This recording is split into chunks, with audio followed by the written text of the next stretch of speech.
As a medical student, researcher, YouTuber, and startup founder, I almost always have something to do at every point in time. But here's the truth, I consider myself quite lazy. I would rather not do anything and just chill. But the problem is, I also have big goals too. So over the years, I've found out different ways to make myself do the work, even on days I don't feel like it. In this video, I'm going to be sharing 13 tips or 13 things I do to make myself do the work. If you're new here in World, I'm currently a 6th medical student of UI.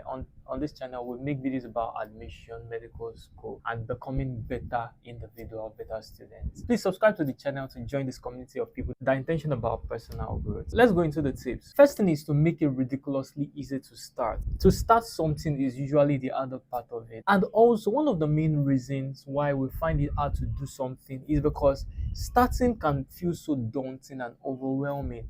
Many times we have just so much to do. Just the thought of starting can prevent us from actually doing it. So the tip here is to make it very easy, make it as easy as possible to get yourself started to do the work. There are some ways to do this. The first is to have clarity on what exactly you want to do. This is one thing I do. Anytime I feel overwhelmed or anytime I have a lot of work to do, the first thing I do, I can even spend a lot of time doing just this because I know it actually helps, is to sit down and write down almost everything I need to do. Just having everything in your head makes it so vague and it prevents you from actually getting to do them. Next time you are finding it hard to start to do something, just sit down and write out the things you need to do. You are writing it out, you don't have to do all of them today, you don't have to do all of them in the next 2 days, but just having everything clearly written helps you see that, oh wow, I actually don't have so much to do and it feels like I have the whole world to do. Or it could also make you realize that wow, I have too much to do and I need to buckle up to be able to catch up probably for this exam or to meet this deadline for this project. Another thing is to use to-do list. After sitting down and having clarity on things you need to do, you could make it into a checklist. And I personally find it satisfying to just tick. For example, here is my to-do list for today. I don't know if you can see that.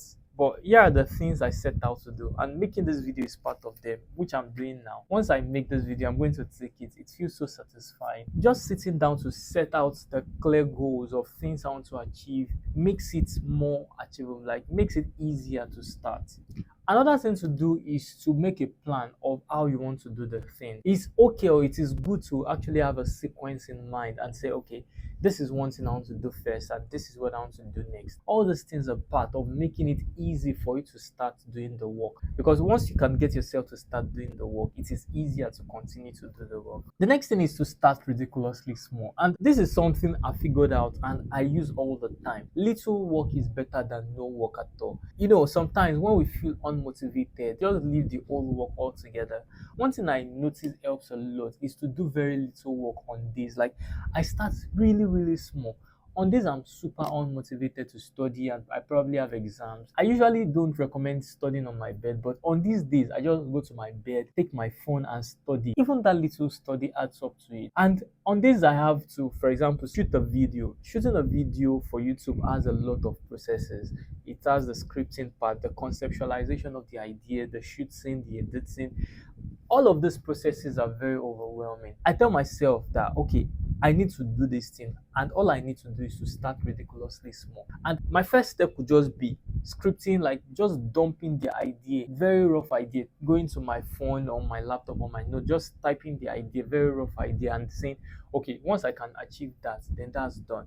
Just letting yourself do very little work sometimes helps a lot to get you to actually start doing the work. And sometimes you realize that once you start, you just enter into the flow and you continue to do the work. The fifth thing I do is to use the 10 minutes rule. And this is very similar to what I just said. I tell myself that on days I really don't feel like doing anything, I tell myself that all I need to do is to do this thing for 10 minutes. I could rephrase it such that I'll tell myself all I need to do is to read just one paragraph or one page of this lecture slide, and if I don't feel like doing anything after then, I don't have to do it. Making it so easy, reducing the barrier to entry helps a lot. The sixth thing I do is to create my environment. I make my environment such that it makes it easy for me to do the work. When I need to study, I try my best to get out of my bed and get to my study desk. I use my seat, use my study table, put on the light, all those things sets up the tone that okay, this is time to study, and it just makes my brain know that oh, this is time to work. The seventh thing I do is to change my environment, and this works like magic. I could be in my house and I really just can't get myself to do anything. What I do on these days, if I really need to work,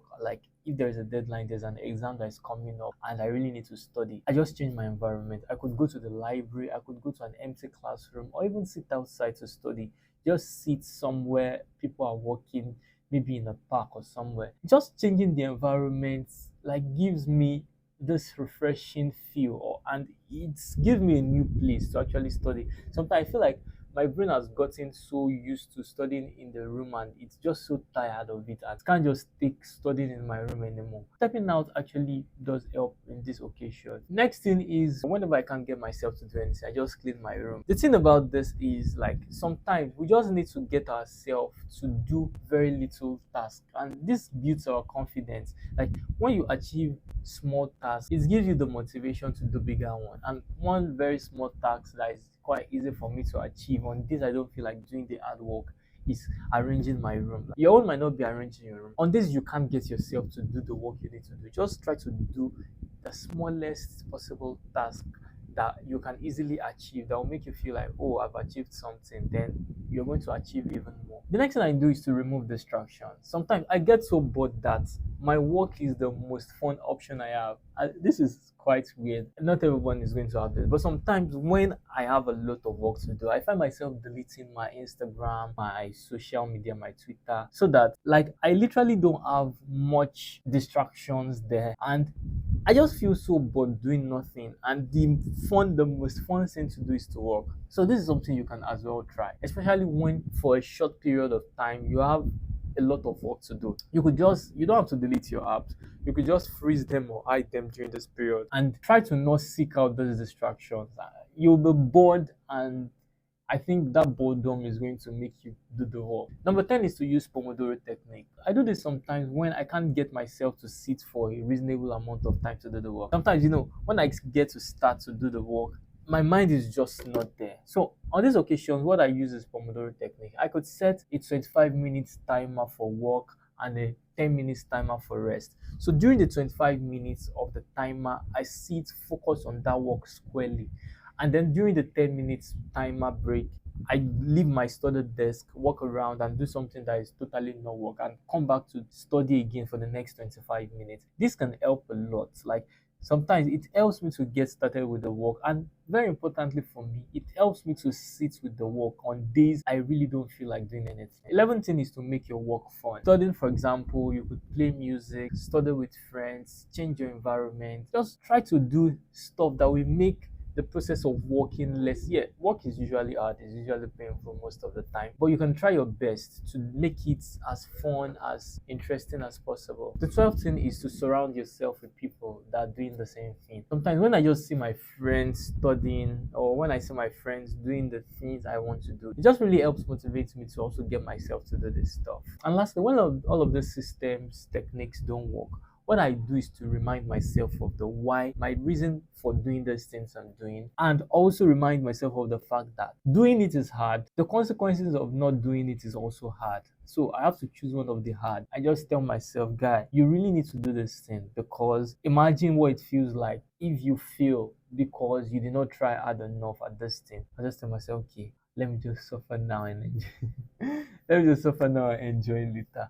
Yeah, I do this when I've tried the other approach and I really just can't get myself to work. But very, very importantly, I need to state this, that you should be kind to yourself. Sometimes it is absolutely okay to let yourself just chill and not do anything and not bother about anything at whatsoever. Sometimes when I want to work and then I can't really get myself to work, I don't beat myself up on these occasions. I tell myself, okay, I'm just going to take this as a break. I'm going to look for a movie to watch. I'm going to look for something fun to do and just take that as a break. And later, I can now plan and find ways to make the work easy to start, and then I can do the work. Yeah, these are the different ways I make myself do the work even on days I don't feel like it. I hope this video you found something helpful to pick in this video, and let me know which of the different tips you are going to be trying, or which one you particularly try that works for you. Thank you, and I'll see you in the next one. Bye bye.